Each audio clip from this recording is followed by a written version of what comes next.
आज रास्ता बना लिया है तो कल मंजिल भी मिल जाएगी। हौसलों से भरी हौसलों से भरी यह कोशिश एक दिन जरूर रंग लाएगी। यानी आपने अगर हौसला रखा है कि हम कुछ कर सकते हैं तो ये बात सही है कि एक दिन आप जरूर सफल हो जाएंगे, इसकी तो गारंटी है मेरे भाई। चलिए, बहुत अच्छी बातें हैं। तो थोड़ा सा हौसला रखिए सब लोग। तो आज हम लोग क्या पढ़ने वाले हैं? तो आज पढ़ेंगे हम लोग क्लास 9th।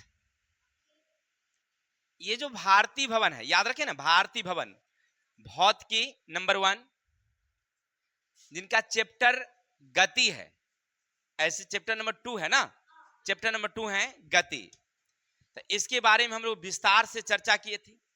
4 लगातार वीडियो हमने दिया जिसमें हमने गति के बारे में विस्तार से कि भाई विराम क्या है, गति किस चिड़ैया का नाम है, गति के कितने प्रकार हैं, यानी कितने धिया पुता था, 4 गो धिया पुता नहीं, चुन्नू मुन्नू सब आया था उसका नहीं, कौन कौन गति था? तो रैखिक गति, वृत्तीय, दोलनी और आवर्ती नहीं पढ़े थे। फिर हम लोग पढ़े थे चाल किसे कहते हैं, वेग किसे कहते हैं, त्वरण क्या है, विस्थापन क्या है, तमाम चीजों को हम लोग क्लियर किए थे। लास्ट यानी कल हम लोग पढ़े थे गति सूत्र के बारे में, v बराबर u प्लस ए टी, दूसरा था s बराबर U T plus half A T square, और तीसरा था v square you square plus 2s। इस सब के बारे में हम लोग दो विधि से देखे थे। एगो तो ग्राफ विधि से देखे थे, एगो देखे थे सौर जी के विधि से, शॉर्टकट रास्ता ना। अच्छा लगा होगा सब लोगों को, आप लोग भी देखे होंगे तो अच्छा लगा ही होगा।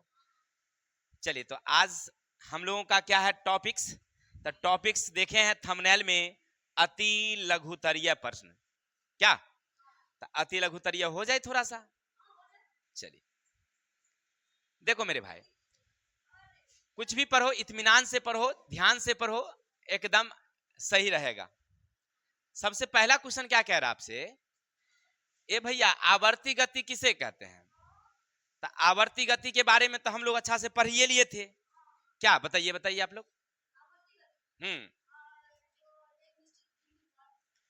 आवर्ती गति का मतलब हुआ कि वैसी गति, आवर्ती गति का मतलब वैसी गति,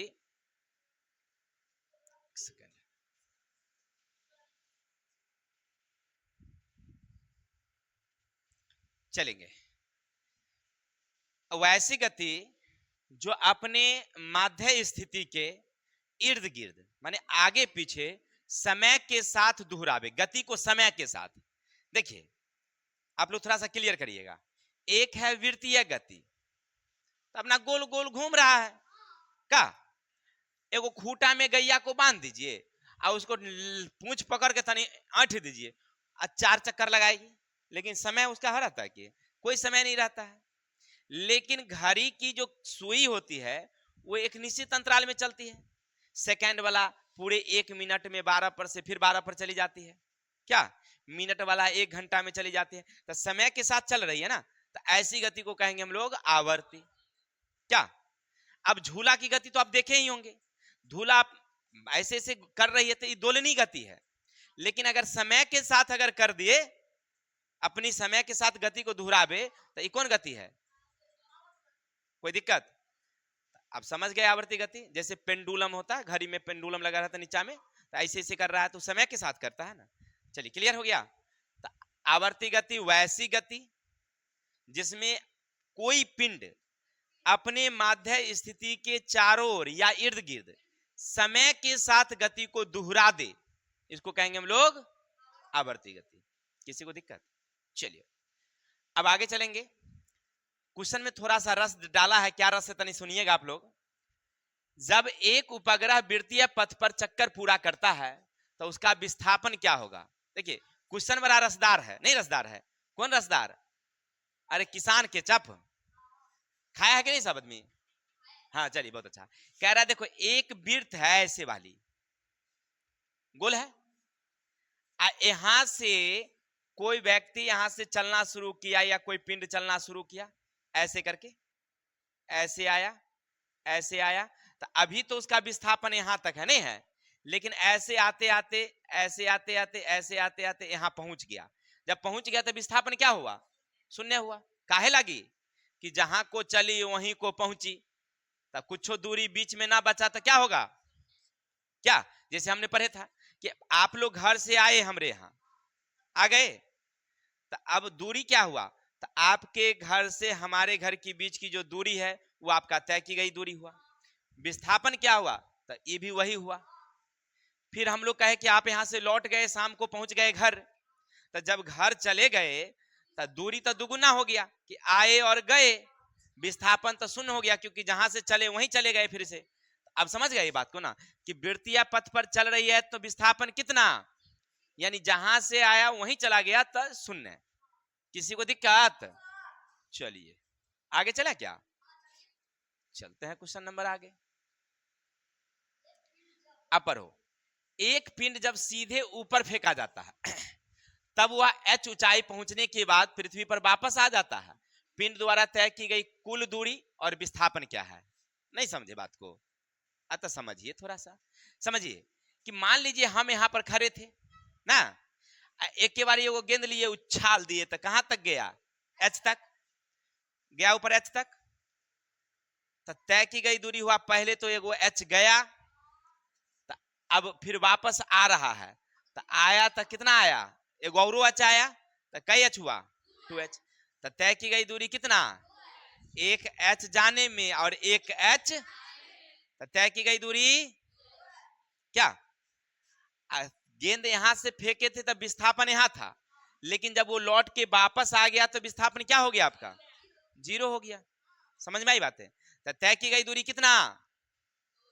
2h। अब विस्थापन कितना हो गया? क्लियर? चलिए आगे चलें, आगे चलते हैं। अब कह रहा है आपसे, सीधी सड़क पर गतिमान एक बस 7 बजे प्रातः मूल बिंदु के रूप में मीटर से अधिक 3 किलोमीटर दूरी पर थी। थोड़ा सा क्वेश्चन मिस पॉइंट है, देखो तो क्या लिखा हुआ है जी? प्रातः मूल बिंदु से, है ना, 3 मीटर स्टेशन से 3 किलोमीटर दूरी पर थी। 7:15 में -5 किलोमीटर, तो उसका विस्थापन क्या था? रूप में है। अच्छा यहां गड़बड़ा गया था ना ये रूप तो रहेगा ही, में होगा ना। चलिए अब चलिए समझिएगा थोड़ा सा, देखिए समझिए, ये हमारा मूल बिंदु है बउआ रे। 7 बजे में हमने पूछा बस वाला से, ए भैया आप कहाँ हैं? तो कहा हम आपके घर से 3 किलोमीटर पहले हैं। अपने घर तरफ आ रहा था ना, घर सामने आया, बैठियो गए हम लोग, चल गए। तब हमरा पीछे से एक आदमी फोन करता है, ए राकेश सर आप कहाँ हैं? तो हम तो बोले बउआ रे हम तो घर से 5 किलोमीटर दूर चल आए। तो अब बताइए बस का मूल बिंदु से कितना दूर हो गया? 5, लेकिन उसका विस्थापन कितना हुआ? टोटल 8 हुआ ना। 3 इधर वाला, 5 ना। नहीं समझे बात को? समझ में आई बातें? जैसे देखिए, ये अपना हुआ गंगसारा गांव, ये हुआ खजूरी गांव। तब बस हमको जाना था पटना, जाना था ना, कल गए थे। तब बस वाला को फोन किए, जे भैया कहाँ आप जाएंगे तब ना रोडबा पर। तो कहा कि अभी तो हम खौजरी में हैं, यानी 3 किलोमीटर दूर है आपके घर से। तो 3 किलोमीटर यहाँ से फिर यहाँ तक आया हूँ। अब यहाँ पर हम बस पर बैठे, फिर चल गए कहाँ? बोरना। तब उधर से फोन करता है कि राकेश सर आप कहाँ हैं? तो हम तो बोले बुआ रे हम तो चल आए बोरना, 5 किलोमीटर आगे हैं घर से। नहीं, तो अब बस का विस्थापन कितना निकालना बताओ? तो यहाँ से अभी यहाँ ना है वो बस जी, अभी था यहाँ लेकिन अब है, तो विस्थापन कितना? तो किसी को डाउट? आगे चलें क्या? चलिए आगे। कोई वस्तु त्रिज्या r एक वृत्त पर चलती है। कोई वस्तु जो है त्रिज्या r एक वृत्त पर चलती है। अब आगे पढ़िए। और अपने प्रस्थान बिंदु के व्यास तक सम्मुख बिंदु पर पहुंचती है, तो उसका विस्थापन और तय की गई दूरी क्या है बताइए मेरे भाई? अब समझिए, कोई वृत्त त्रिज्या r के एक वृत्त पर चलती है, मतलब वो कहा इसे कि एगो वृत्त है जिसकी त्रिज्या है r। कोई दिक्कत मेरे भाई? अब आगे बढ़ते हैं। अपने प्रस्थान बिंदु के व्यास तक सम्मुख बिंदु पर पहुंचती है। अब मान लीजिए यहां से वो चला है, इस बिंदु पर था अभी, चलते चलते, तब व्यास का मतलब हुआ है ही, यहां व्यास का मतलब हुआ तो यहां से यहां तक आया है, यहां से रास्ता उसका ऐसे है, यहां था, यहां से चलते चलते चलते चलते व्यास तक यहां आ गया। व्यास तक का मतलब ये व्यास के ई छोर से ई छोर आ गया। तो अब बताओ वो कितना दूर है अभी मूल बिंदु से। तब मूल बिंदु से ऐसे घूम के आवे कि यही रास्ता से चल जाए। मान लीजिए हम ये गोलका चक्कर पर घूम रहे थे, ऐसे ऐसे ऐसे ऐसे हम आए यहाँ ना, कोनो इमरजेंसी वाला आ गया तो हम फिर घूम के ऐसे आवे, हमको यहाँ पहुंचना है कि हम यही वाला रास्ता पकड़ ले, सीधा सीधा रास्ता पकड़ लेंगे, नजदीक होगा हमरा ना। एगो बुआ यहाँ से यहाँ तक ई आर है और इधर से इधर आर है, तो अब हमारी विस्थापन कितनी है, यानी मूल बिंदु से हम कितना दूर है, तो 2r है, बात खत्म। समझ में आ गई बातें? देख खतरनाक लड़का है ये। चलिए समझ में आई बातें? ये मूल बिंदु से हम कितना दूर हुए, 2r। कैसे हुआ, तो यहाँ से यहाँ चित्र के हिसाब से समझ गए, चित्र बना लीजिएगा आप लोग। हम जहां जहां चित्र बनाते हैं आप लोग चित्र बना के लीजिएगा, क्योंकि हम लिखने में चित्र नहीं बनाए हैं, आप लोग अपना चित्र बना बना के समझा के लाइएगा। तो लिखिएगा कि वृत्त की त्रिज्या r, व्यास तक वह पहुंचती है परिधि पर, तो उसकी विस्थापन होगी, विस्थापन मूल बिंदु से, तो 1r जोड़ 1r बराबर 2r हो गया। अब समझिए, अब कह रहा है कि बउआ रे उसकी तय की गई दूरी कितना, तक चला है, तो ऐसे रास्ता से चला है हो, तो ये क्या है, वृत्त की परिधि। तो परिधि में कौन परिधि, अर्ध परिधि, आधा है, तो 2πr तो समुच्चा होता है। अर्ध परिधि का सूत्र क्या होता है, 2πr, लेकिन हम तो चले आधे, तो आधा से कर देंगे इसको कटौती, तब बचेगा हमारा परिधि, मतलब तय की गई दूरी कितना, πr, तय की गई दूरी। कोई दिक्कत, समझ गए, समझे? चलिए आगे क्वेश्चन नंबर 6 चलें। अब आगे, क्या ऐसी गति हो सकती है जिसमें औसत वेग शून्य हो? बताइए कोई ऐसा गति है जिसमें औसत वेग शून्य? तो लिखा हुआ है हाँ होगी। कब होगी, देखिए जब कोई वस्तु वृत्तीय पथ पर चलती है। ऐसे नहीं होगा, टंगरिया को पूरा धक्का मारिए कस के, कमाल है। किसको उधर, कल से बिठाएंगे तो लोग उधर में, सब समझ में आएगा। देखिए जब कोई वस्तु वृत्तीय पथ पर गति कर रहा है, जब विस्थापन शून्य होगा तो औसत वेग भी क्या होगा बुआ रे, शून्य होगा। आपसे वही पूछ रहा है कि देखिए औसत वेग शून्य, माने औसत वेग का मतलब क्या, नहीं समझे, वेग परिवर्तन की दर। वेग किसको कहते हैं हम लोग, कि जैसे चल रहा था कोई वस्तु, या तो उसका दिशा बदला या चाल बदले, दिशा बदले या ना। तो अब वृत्तीय पथ पर तो दुनू बदलता है, नहीं बदलता, वृत्तीय गोल गोल चलेगा जैसे करके, तो यहां से यहां आएगा, यहां से यहां आएगा, यहां से आए तो दिशा बदल रहा है। देखो अभी से जा रहा था पूरब, आ गया अब उत्तर, अब आ गया पश्चिम, पश्चिम से दक्षिण, दक्षिण से, है कि नहीं, तो दिशा बदल रहा है ना, तो वेग बदल रहा है ना भाई। तो वही तो कह रहा है, तो कह रहा है क्या ऐसी गति हो सकती है जिसमें औसत वेग शून्य हो, तो हाँ वृत्तीय पथ पर। कोई दिक्कत? चलिए आगे चलते हैं। क्वेश्चन नंबर 7 क्या समझिएगा, एक पिंड एक समान वेग से गतिशील है, तो इसका त्वरण क्या होगा? अब बताइए भाई, कह रहा है एक पिंड एक समान वेग से गतिशील है, तो उसका त्वरण क्या होगा, है ना, तो त्वरण होगा शून्य। त्वरण का मतलब हुआ वेग परिवर्तन की दर, वेग परिवर्तन की, ठीक है, उसमें लगा समय, बटा में कर दीजिए। त्वरण का हम लोग कल पढ़े थे ना, ए बराबर भी माइनस का यू बटे का, ये ना पढ़े थे। अब मान लीजिए हम साइकिल सवार आदमी, हम चल रहे थे 8 किलोमीटर प्रति घंटा, तो हर 1 घंटा में 8 किलोमीटर, हर 1 घंटा में 8, क्योंकि हमारा वेग नहीं बदल रहा है। देखिए एक समान वेग है, तब वेग हमारा नहीं बदल रहा, तब पहली चाल कितनी 8, दूसरी चाल भी कितनी, समय मान लीजिए 1 घंटा या 2 घंटा 5 घंटा, इनमें कौन मन है।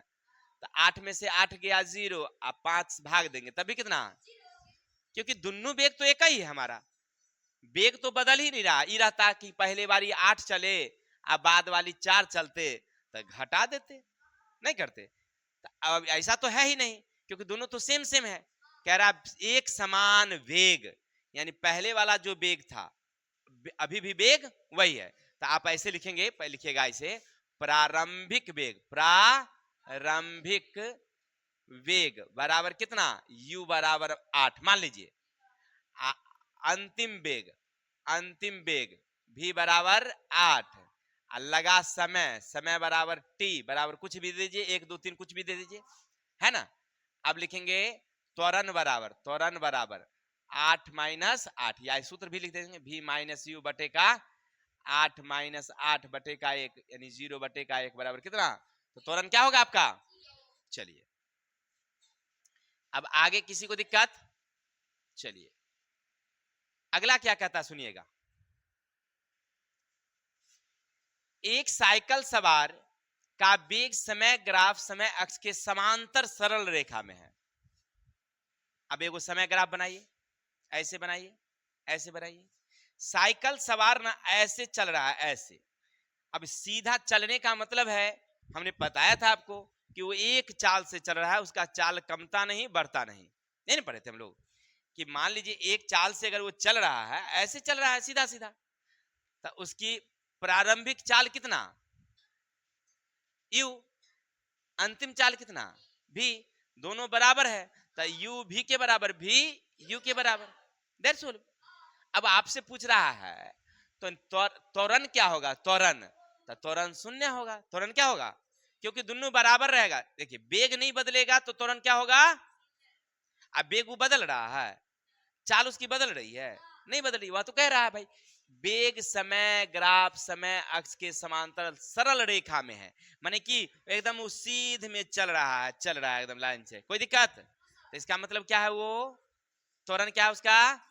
तो कैसे हम लिखेंगे, तो लिखेंगे ऐसे कि साइकिल सवार की जो समय रेखा है समय अक्ष के समांतर है, इसका मतलब उसकी चाल एक जैसी है, वेग बदल नहीं रहा है, प्रारंभिक वेग और अंतिम वेग दोनों एक ही हैं, इसलिए त्वरण शून्य होगी।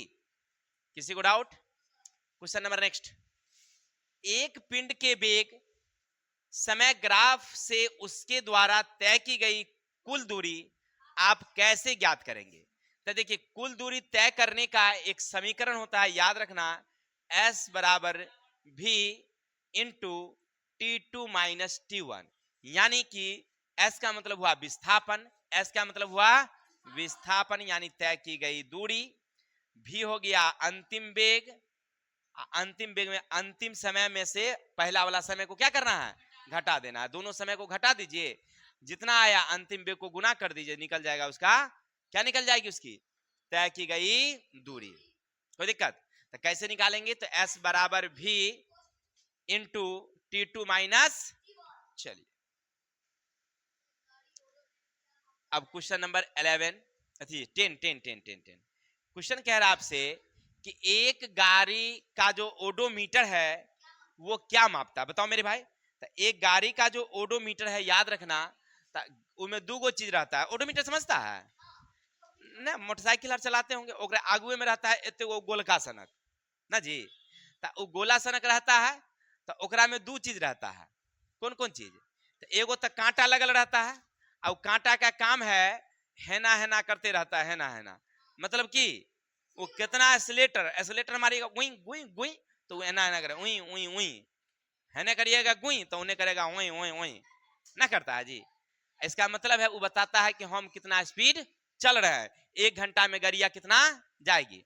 मान लीजिए वो कांटा अगर रहेगा कई सामने 60 सामने, इसका मतलब हुआ 1 घंटा में ये गाड़ी कितना जाएगी, अगर चल जाए 80 पर तब 80 किलोमीटर, लेकिन हम लोग चलाते हैं वो अरे 30 किलोमीटर एकदम धीरे धीरे, है कि नहीं। यहाँ नयका वाला सबको देखिएगा, जिसको नया नया गाड़ी मिला होगा अपाची यार, एक बार पट कर देता है कांटा को, है एन्ना को सुता देता है, और 150 किलोमीटर की रफ्तार से चलाता है, और फिर नजर आता है कि थोड़ी देर के बाद मुंह मुंह का ना रगड़ उगड़ करके, नहीं नहीं भगवान लोगों ने भेजी अभी अभी रहने दीजिए, हाँ मुंह कान बिगाड़ दीजिए तब कम से कम सीख जाए। उसको रखिए, रखिएगा तब ना सीखेगा वो, है कि नहीं? उसको रखिए, गोर हाथ तोड़ तार के रखिए उसको। लेकिन चलिए, कहने का मतलब ये है कि ये कांटा हमें क्या बतलाता है? चाल। ओकरे नीचे एगो रहता है ऐसे करके अंक लिखा रहता है, नहीं लिखा रहता, वो बतलाता है उसकी जो कितना अभी तक गाड़ी चल गई है। नहीं, यानी ओडोमीटर जो है वो क्या बतलाती है? गाड़ी की चाल बतलाती है कि गाड़ी कितनी स्पीड चली है और कितनी दूरी तय कर ली है, दोनों बतलाती है। कोई दिक्कत? गाड़ी कितनी दूरी तय कर ली है और गाड़ी की चाल क्या है, ये दोनों बतलाती है कौन? ओडोमीटर। आगे, एक वस्तु द्वारा कुछ दूरी तय की गई है, क्या विस्थापन शून्य हो सकता है? क्या क्या विस्थापन हो सकता है? तो हाँ, शून्य हो सकता है, काहे नहीं होगा? जैसे देखिए, कुछ गए माने हेने गए और फिर घूम के आ गए, तो हम तो कहेंगे कुछ दूरी तक टहल। अब सुबह में हम लोग उठते हैं तो टहलने के लिए हम लोग चल जाते हैं, तो एक दिन हम कम में दूरी गए, वहां सामाजिक चौक तक गए, फिर घूम के चले आए, है कि नहीं? तो हमसे एक आदमी पूछा कि आज नहीं गए टहलने? हाँ, तो कुछ दूरी गए थे, कुछ दूरी तो गए थे और फिर आ गए, तो चले तो हम चलबे किए, तो विस्थापन हमारा कितना? 0, क्योंकि हम तो यहीं से गए थे, यहीं पर आइए गए थे। अब बताइए, कुछ दूरी तय करने के बाद विस्थापन शून्य होगा? हाँ होगा, काहे नहीं होगा? होगा, क्योंकि हम गए और फिर आ गए, तो तय की गई दूरी शून्य नहीं होगा, लेकिन विस्थापन शून्य। चलिए देखिए, कितना आसान क्वेश्चन है कि नहीं? एकदम बउआ वाला भाषा में पढ़िए, मजा आएगा खूब। ये कौन भाषा में चल रहा है? हाँ, बउआ वाला भाषा में। दाई वाला भाषा में नहीं पढ़ाना है अपना लोगों को, बउआ वाला में। चलिए, किस अवस्था में किसी वस्तु का औसत वेग का परिणाम उसकी औसत चाल के बराबर होगा? देखिए, प्रश्न क्या कह रहा है? किस अवस्था में, आप लोग बैठिए, जब वस्तु का विस्थापन उसके द्वारा तय की गई दूरी के समान हो, यानी जब वस्तु का विस्थापन और तय की गई दूरी दोनों समान हो, दोनों एक जैसा होगा, तो औसत वेग का परिणाम उसकी औसत चाल के बराबर होगी। माने वेग का परिणाम और चाल कब बराबर होगी? जब विस्थापन और तय की गई दूरी दोनों बराबर होगी। विस्थापन और तय की गई दूरी दोनों। अब आगे, किसी वस्तु की गति के विषय में आप क्या कहेंगे? क्या विचार आपका, क्या कहना? जिसका चाल समय ग्राफ, समय अक्ष के समांतर, अभी पढ़े ना, समय अक्ष के समांतर ऐसे है, इसका मतलब कि अभी तुरंत साइकिल वाला नहीं बताए थे, बेचारे साइकिल से जा रहे थे, अरे एक जैसा चाल, क्या है उसका? समय अक्ष के समांतर होने का मतलब है कि उस वस्तु की चाल एक जैसी है। हो गया क्लियर? समझ में आ रही बातें? चाल क्या है? अब इसी चीज को आप लोग ग्राफ से समझे थे। देखिए, अगर ऐसे मान लीजिए यह है समय, 1 घंटा, 2 घंटा, 3 घंटा, 4 घंटा, 5 घंटा, इधर है 10, 20, 30, 40, है ना? समझिएगा थोड़ा सा। अगर हम 20 पर से चलना शुरू किया, सीधे जा रहे हैं, तो 1 घंटा में 20 किलोमीटर, 1 घंटा में 20 किलोमीटर, 1 घंटा में 20 किलोमीटर, 1 घंटा में 20 किलोमीटर, 1 घंटा में 20 किलोमीटर। इसका मतलब यह है, यानी हमारा चाल क्या है? एक जैसा है। अब मान लीजिए पहला 1 घंटा में 10 के स्पीड से चलाते, तो अब चल जाते 20 के स्पीड से, तब चल जाते 30, तब चल जाते, तो ये भी हमारा चाल क्या है? समान है, नहीं है जी? तो यही कह रहा है आपसे, लेकिन कभी कभी बढ़ते घटते जाता है, हम पढ़ चुके हैं। तो अब कह रहा है कि आप क्या कहेंगे? तो इसका मतलब है कि किसी वस्तु की चाल समय ग्राफ अक्ष के समांतर एक सरल रेखा में है, तो उसकी गति एक समान होगी। क्या होगी?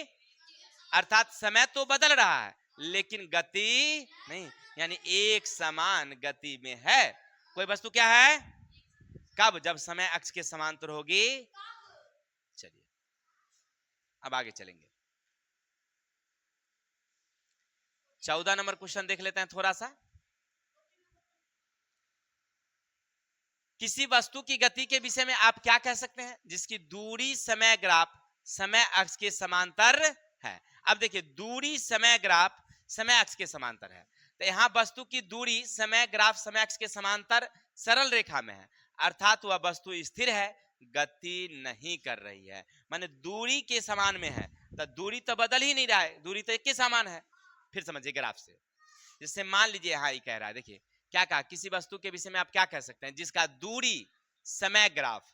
यहाँ देखिए दूरी, यहाँ लिखते हैं हम लोग समय, या इधर रखते हैं, नीचे लिखते हैं समय, इधर लिखेंगे हम लोग दूरी, इधर लिखेंगे।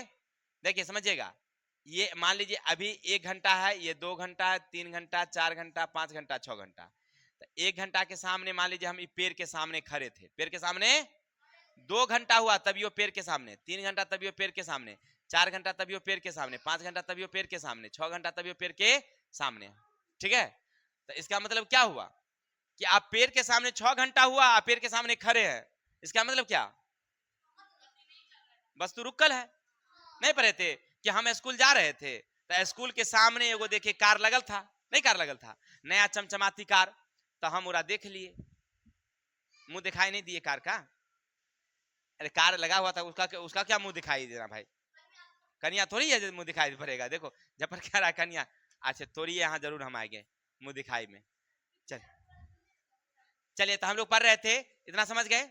अब 1 घंटा बाद फिर देखे तो कार उसी जगह खड़ी थी, 2 घंटे बाद उसी जगह, यानी कहने का अर्थ है, देखिए वो कह रहा आपसे कि वस्तु स्थिर गति में है, क्या है वो, नहीं गति नहीं कर रही है।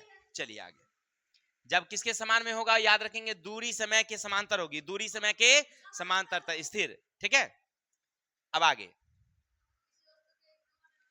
किसी वस्तु के एक समान असमान गति के लिए समय दूरी ग्राफ की प्रकृति क्या होती है। देखिए अगर एक समान गति करे तो समय ग्राफ अक्ष के समांतर होगी, अगर असमान दूरी करे तो समांतर नहीं होगी। हो गया, अभी पीछे पड़े है ना कि अगर समय अक्ष के समांतर है तो मतलब एक समान से चलेगी। अब फिर हम लोग पढ़े कि यहां कह रहा है अगर एक समान उसकी गति है, इसका मतलब क्या, तो जो ग्राफ है वह समय अक्ष के क्या है, समांतर है, ग्राफ है वो क्या है, हो गया। अगर असमान गति है तो समय अक्ष के समांतर नहीं है। समझे, नहीं समझे, इसको ग्राफ से समझ लेते हैं। देखिए ऐसे है, अब मान लीजिए हमारा एगो घर है, ग्राफ 1 घंटा, 2 घंटा, 3 घंटा, 4 घंटा, 5 घंटा, दूरी चले 10, 20, 30, 40, 50 मान लीजिए, है कि नहीं, या 20 से 20 से लीजिए, 20 से 20 से 20 से 20 से 20 से, 1 घंटा तब 20, 2 घंटा तब 20, 3 घंटा तब 20, 4 घंटा तब 20, 5 घंटा तब, तो एक रेखा में आया ना रे, तो इस समांतर हुआ कब, जब उसकी एक समान चाल है तब। अगर मान लीजिए ऐसा चाल होता कि कभी 20, कभी 30, कभी 15, कभी 30, तो ऐसे ऐसे ऐसे मिलाते समांतर हुआ और समांतर हुआ। तो यही लिखना था, ये सब तो हम लोग ग्राफ वाला में पूरा क्लियर कर दिए थे ना कि कैसे कैसे हम लोग ग्राफ बनाएंगे। समझ में आई बातें, आगे चलते हैं। अब आपकी किताब में चित्र है, उस चित्र के हिसाब से चलना है। वो चित्र देखिए, पहला वाला में चित्र देखिए ऐसा बना हुआ है, ऐसे चित्र है ना रे। चलिए दूसरा वाला में चित्र ऐसे है, उसके बाद क्या है बोलो, ऐसे जा रहा है। तीसरा वाला में चित्र देखो क्या है, चित्र तो हम शायद नोट किए थे रे, रुको चित्र होगा मेरे ख्याल से हमरे इसमें, हाँ है। चलिए चित्र हम भी रखे हुए हैं, हाँ अब आ गया। चलिए अब समझिए, ये पहला वाला में देख रहा है ना, ये नीचे क्या है आपका, समय है, और ये क्या है, चाल है। तो अब ऊपर में था, ऐसे ऐसे ऐसे ऐसे आके क्या हो गया, नीचे आ गया है, इसका मतलब उसकी चाल क्या हो रही है, कम रही है। तब पहला वाला चित्र में चाल क्या हो रहा है, अब इसमें देखिए एकदम एक समान ऊपर की ओर बढ़ते जा रहा है, यानी चाल इसका क्या हो रहा है, बढ़ रहा है, चाल क्या हो रहा है। अब इसमें देखिए एक रंग से चल रहा है, समांतर है, माने कि चाल एक समान है। इसमें चाल पहले क्या होता है, बढ़ता है, फिर एक समान होता है, फिर घटता है। समझ गए चित्र से, पहला देखिए। अब विद्युत कट गई थी जिसके लिए सॉरी थोड़ा सा। चलिए देखिए इसमें कह रहा है आपसे, ये तो समझ गए कि कौन कितना बड़ा है, चल रहा है, घट रहा है। नंबर 1 चाल नियत है, किसमें चाल नियत है, तो चित्र नंबर 3 में। 3 में नियत है, एक रंग से चल रहा है, नियत का मतलब कि एक रंग से। तो अब एक का आंसर कौन हुआ? चित्र नंबर 3। चाल घट रही है, केकरा चाल घट रही है? तो 1 नंबर का। तो 2 का आंसर हो गया चित्र नंबर 1। चाल बढ़ रही है 2 नंबर में।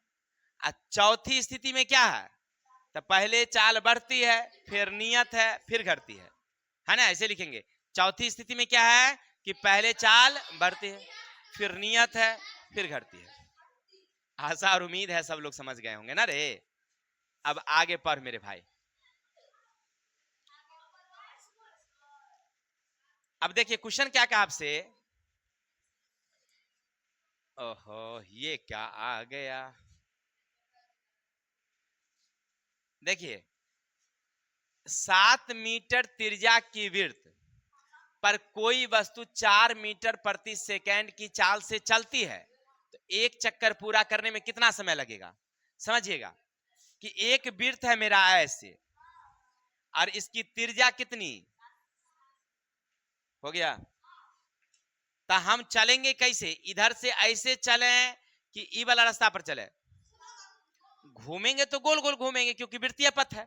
पथ माने गोल रास्ता, और गोल गोल। तो अब मान लीजिए कोई आदमी यहां से यहां तक चला है, तो कितना रास्ता है सो पहले बताओ। तब त्रिज्या आर बराबर कितना आपके पास? तब परिधि बराबर 2 पाई। 2 पाई का मतलब 22/7, 7 22 दूनी 44 मीटर हुआ। 44, और वो चल रहा है 4 मीटर प्रति सेकंड के हिसाब से। यानी कहने का मतलब हुआ कि वो 1 सेकंड में 4 मीटर चलता है, इसीलिए 44 मीटर चलने में 44/4 कितना मिनट लगेगा उसके सेकंड? 11 सेकंड। कितना लगेगा? जो आंसर है यहाँ पर देखिए हमने इसको बना दिया है। वृत्त की परिधि 2 पाई आर, 2 गुने 22/7, कैंसिल कैंसिल गया, कितना बचा? 44 मीटर। दूरी है 44 मीटर, चाल उसकी क्या है? 4 मीटर प्रति सेकंड। तो समय बराबर दूरी बट्टा, तो 44 बट्टा कट के गया कितना? बहुत अच्छा, बड़ी सुंदर। हो गया क्लियर? अब आगे क्वेश्चन नंबर 8।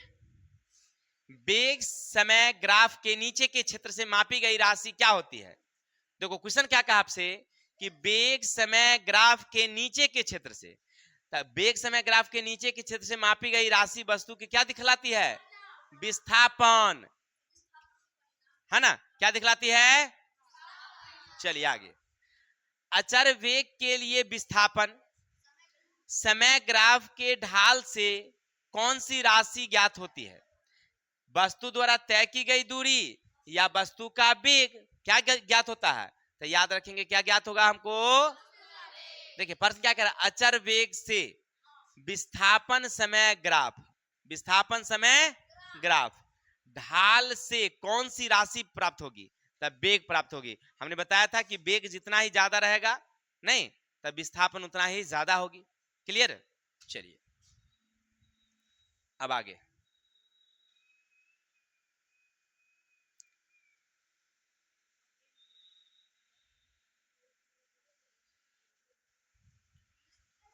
Question number 20। एक समान वृत्तीय गति से आप क्या समझते हैं? एक समान वृत्तीय गति, तो वृत्तीय गति का मतलब क्या? गोल गोल। वृत्तीय गति का मतलब यानी जब कोई वस्तु वृत्तीय पथ पर समान समय में असमान दूरी तय करे, तो उसको कहेंगे हम लोग एक समान वृत्तीय गति। नहीं समझे बात को? देखिए एगो ऐसे ले लीजिए, लकड़ी ले लिए, एगो रस्सी इसमें बांध दीजिए, बड़ा मजबूती से बांध देना। रस्सी का एक भाग में एगो गुटका बांध देना, गुटका लकड़ी, ऐसे करके नचाओ, नच गया। अब राउंड लगाओगे तो वैसे घूमेगा। तो समान समय में समान दूरी तय करे तो उसको कहेंगे एक समान वृत्तीय, ठीक है ना? यानी कोई वस्तु वृत्तीय पथ पर समान समय में समान दूरी तय करे तो उसे कहेंगे हम लोग। अब आगे 21। एक समान वृत्तीय गति में किसी वस्तु का वेग हमेशा परिवर्तित होता है।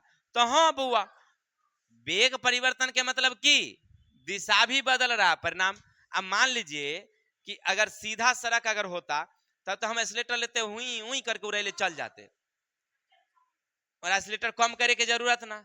लेकिन जहां पर मोड़ होता है, साइकिल में भी देखे होंगे, मोड़ लगुन तनी ब्रेक मारना होता है ना जी, पहले रोकना होता है ना धीरे से, नहीं तो क्या होगा, स्पीड में जाकर उलट जाएंगे हम किधरों, मोड़ पाएंगे। अगर तीखा मोड़ रहता तो और गड़बड़। आई वृत्तीय पथ पर तो और तीखा मोड़ है एकदम, तो इसमें दिशा भी बदल रहा है और परिणाम भी। तो वही कह रहा है, क्या वस्तु का वेग बदल रहा है? तो हाँ बदल रहा है, चाहे वो दिशा बदले, चाहे वेग बदले, सॉरी दिशा बदले, चाहे चाल बदले, बात तो एक ही है। क्लियर? तो पूछ रहा है क्या वृत्तीय पथ पर वेग बदलता है, तो लिखेंगे हाँ बदलता है। आगे, एक डोरी के छोर पर बंधे किसी वस्तु के वृत्तीय पथ पर घुमाने पर वस्तु की गति की दिशा क्या होगी? स्पर्श रेखीय। कैसी होगी? स्पर्श से सीधी रेखा पे। स्पर्श रेखीय क्या होगी वो? कोई दिक्कत? चलिए, तो हम लोग पढ़ रहे थे कि एक डोरी के छोर पर बंधे किसी वृत्तीय पथ की स्पर्श रेखीय सीधी रेखा में होगी, यानी कहने के वृत्तीय पथ पर वो नाच रही है, तो समझिए कि अगर उसको तोड़ के सीधा कर देंगे तो सीधी रेखा में हो जाएगी। तो ये थे हमारे टोटल कुल कितने क्वेश्चन? 22। चैप्टर का जितने क्वेश्चन था हमने अति लघुत्तरीय बखूबी हमने अपनी भाषा में समझाने का प्रयास किया, बोलचाल बउआ वाली भाषा में। उम्मीद है सब लोगों को समझ में आ भी गया होगा। अगर समझ में आया हो तो अभी तक वीडियो देखने के लिए बहुत बहुत धन्यवाद। और हाँ, अगर अच्छा लगा है तो साथ ही साथ लाइक कमेंट सब्सक्राइब करिए। जितने बच्चे वीडियो देखते हैं कम से कम एगो लाइक दीजिएगा, एगो सा कमेंट करिएगा कि हमने वीडियो देखा, तो हमें अच्छा लगेगा कि आप लोग हमारी वीडियो देख रहे हैं। ठीक है? तो हंसते रहिए, खेलते रहिए और मुस्कुराते हुए पढ़ते रहिए। तब तक के लिए जय हिंद, जय भारत।